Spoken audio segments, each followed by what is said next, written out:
اللہم صلی علی سیدنا محمد وعلی آل سیدنا محمد۔ تمہارے کوئی پیر بھائی میرے پاس آیا تو آقا جی کا جیسے کچھ ناراضگی تو نہیں تھی، کہا کہ ان کو کہو کہ نفل سنتے ہیں وترے نہیں پڑھتے ہیں، تمہاری شکایت آئی یہ بتاؤ۔ اچھا کرتے ہو، اچھا کرتے ہو، بہت برا کرتے ہو، سنتے نہیں پڑھتے، وتر نہیں پڑھتے۔ میں آگے پیچھے پڑھتا ہوں، کبھی چھوٹ جاتے ہیں، فرض بھی مشکل سے بیٹھ کے پڑھتا ہوں۔ ہاں جی، پھر جوانی میں بہت کچھ کرتا تھا۔ تو یہ شکایت آقا جی کی اچھی ہے یا اس کا یہ اچھی نہیں ہے؟ اچھی نہیں ہے نا؟ ہاں تو ایسے نہ کریں، اتنی نیت سنتے ہو، اتنی باتیں سنتے ہو، پھر تم ایسا کرتے ہو۔ ایسا کرنا چاہیے آپ کو، نہیں کرنا چاہیے۔ کیا سنتے نہیں پڑھتے، وتر نہیں پڑھتے؟ بتائیں۔ سب چیز ان کے نظر میں، ایک ایک حرکت ان کی نظر میں۔ حیات النبی ہیں جناب محمد۔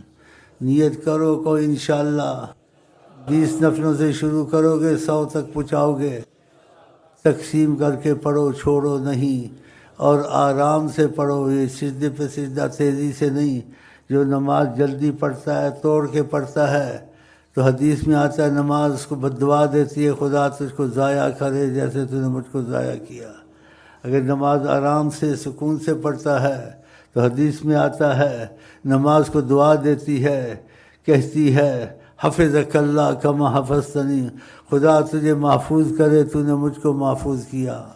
یہ باتیں آقا جی بتاتے ہیں اپنی امت کو، تو یہ باتیں ضائع کرنی چاہیے، ان کو غنیمت سمجھنا چاہیے۔ اگر آپ چاہتے ہیں ان سے آپ کی محبت ہو، آپ کا دل لگے، تو جس چیز کو آقا جی پسند کریں آپ بھی پسند کریں۔ آقا جی نماز کو بہت پسند کرتے تھے، اور اس کے بعد نفلوں میں اضافہ کرتے تھے، سفر میں بھی نفلیں نہیں چھوڑتے تھے۔ اگر سفر کرتے تھے تو اگر سفر اس طرف ہے، قبلہ اس طرف ہے، تو قبلے کی طرف منہ کر کے نفل نیچ لیتے تھے، پھر اونٹنی کو ادھر چلا دیتے تھے اور اونٹنی پر نفل پڑھتے رہتے تھے۔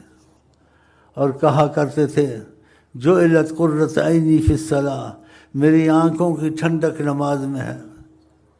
کہ اللہ تعالیٰ کے سامنے آدمی کھڑا ہوتا ہے، اور جب نماز میں کھڑا ہوتا ہے تو آقا جی کیا کہتے ہیں، نصب وجہہ الیہ، اللہ تعالیٰ اپنا رخ اس کو دیتا ہے۔ بتاؤ کتنی بڑی باتیں ہیں۔ آپ نفل چھوڑ دیتے ہو، ایسا کرتے ہو۔ چھپا کے پڑھو، اگر چھپا کے نہیں پڑھ سکتے مجبوری تو ظاہر بھی پڑھ لو، نفل چھوڑنے نہیں ہے۔ 20 کی نیت کر لیں انشاءاللہ، اور اس کو 100 تک پہنچائیں، اور اس کو اس طریقے سے بھی کریں کہ ثواب بھی ہے، اور ثواب سے بڑا ثواب یہ کہ آقا جی خوش ہوں گے۔ تو آقا جی خوش ہوں گے، تمہارے لیے کتنی بڑی نعمت ہے۔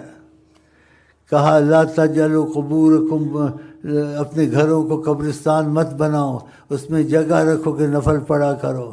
یہ تربیت ہے حضرت محمد مصطفیٰ کی۔ اب یہ اتنی باتیں کرنا، نیتیں پڑھنا، اور جو چیز نبی کریم چاہیں وہ ہم نہ کریں تو پھر تو بہت بڑی غلطی ہے نا۔ تو ایسے نہ کریں، اور کہیں انشاءاللہ کریں گے۔ اور میں آپ کو کہتا ہوں آئی لو یو کے ساتھ، جیسے ہم اس طریقے میں چلتے ہیں، خدا کرے مرنے سے پہلے خدا نبی سے پکا رابطہ ہو جائے۔ اور ہم آپ کو کہتے ہیں آئی لو یو کے ساتھ کروڑ بار کہ آپ اللہ کی محبت میں آتے ہیں۔